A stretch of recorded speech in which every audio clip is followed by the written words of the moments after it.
নমস্কার। বলতে চাই আঙিনায় মন খুলে হাসি পর্ব ২৭ থেকে আপনাদের স্বাগত জানাই। আশা করি আপনারা ভালো আছেন। আপনারা ভালো থাকুন, হাসি খুশি থাকুন আর প্রাণবন্ত থাকুন, এটাই আমি চাই। তাই প্রতি শুক্রবারের মতো আজও আমি হাসির ঝুলি নিয়ে হাজির হয়েছি। চলুন দেরি না করে চলে যাই আমরা হাসির আড্ডায়। আমার আজকের প্রথম নিবেদন। পিয়াল ও তার স্ত্রী, তারা দুজন বসে কথা বলছে।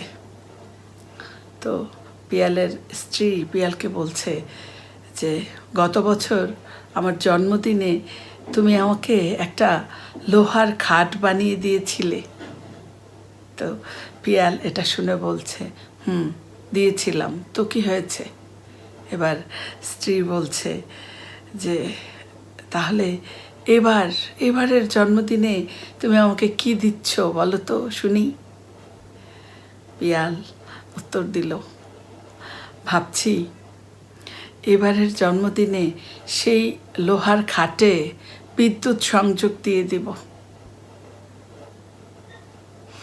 দ্বিতীয় নিবেদন।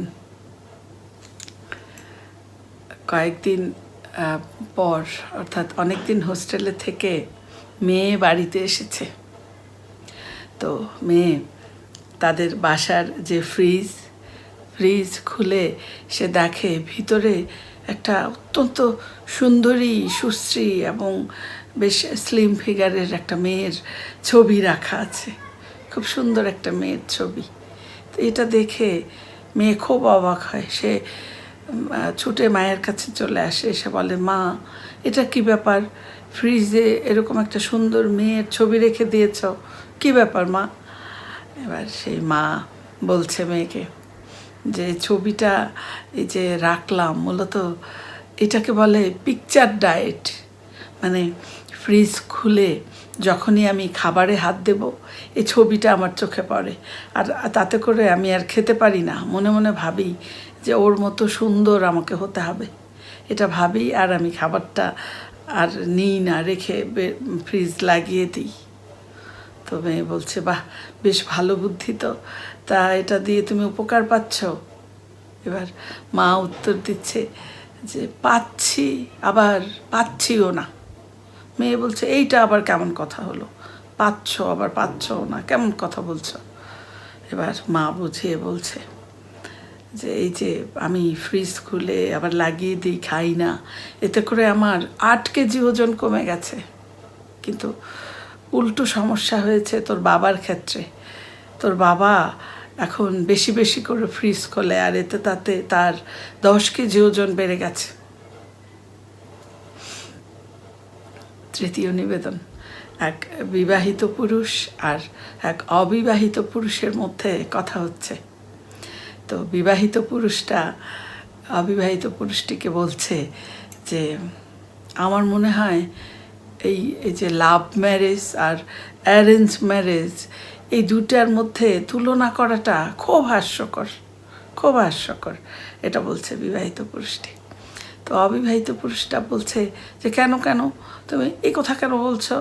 হাস্যকর কেন হবে? দুটো জিনিস তো আলাদা, এটা তুমি কেন বলছো?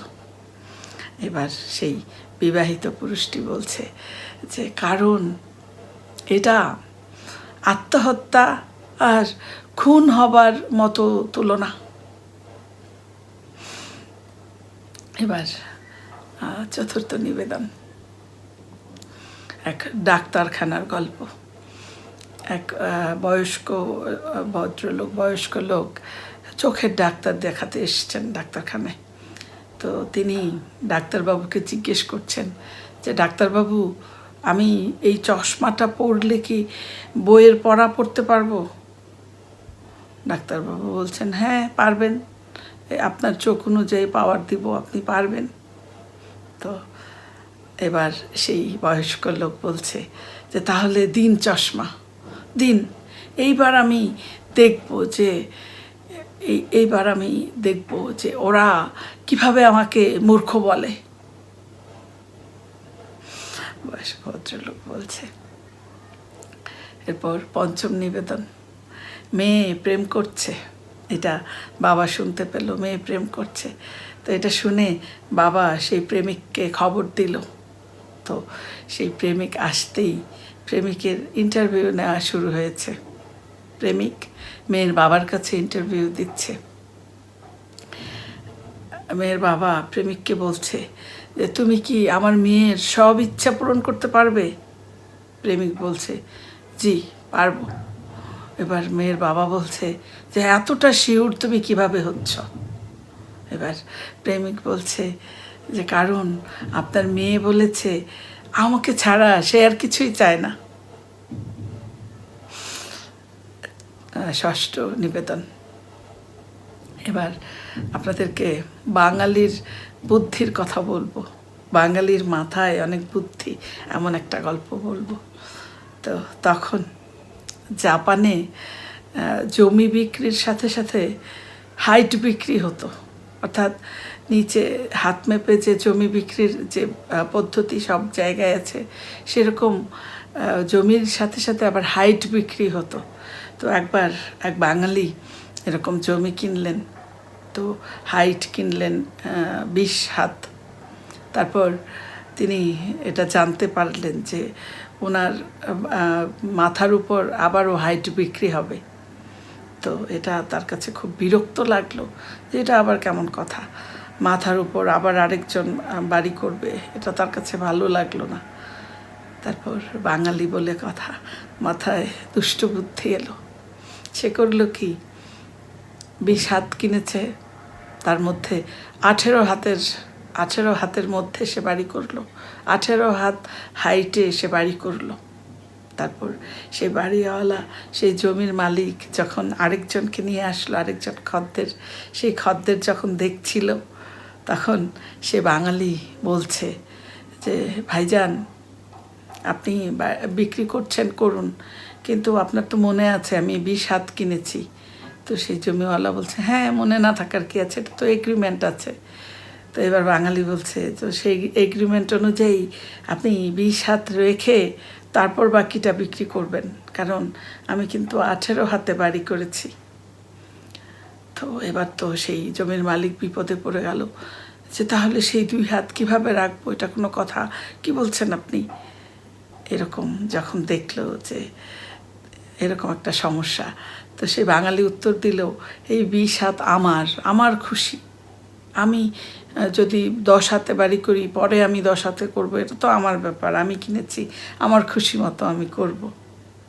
তো পরবর্তীতে নাকি আর জাপানে এরকম হাইট বিক্রি করার যে রেওয়াজ ছিল সেটা উঠে গেল বাঙালির বুদ্ধির কারণে।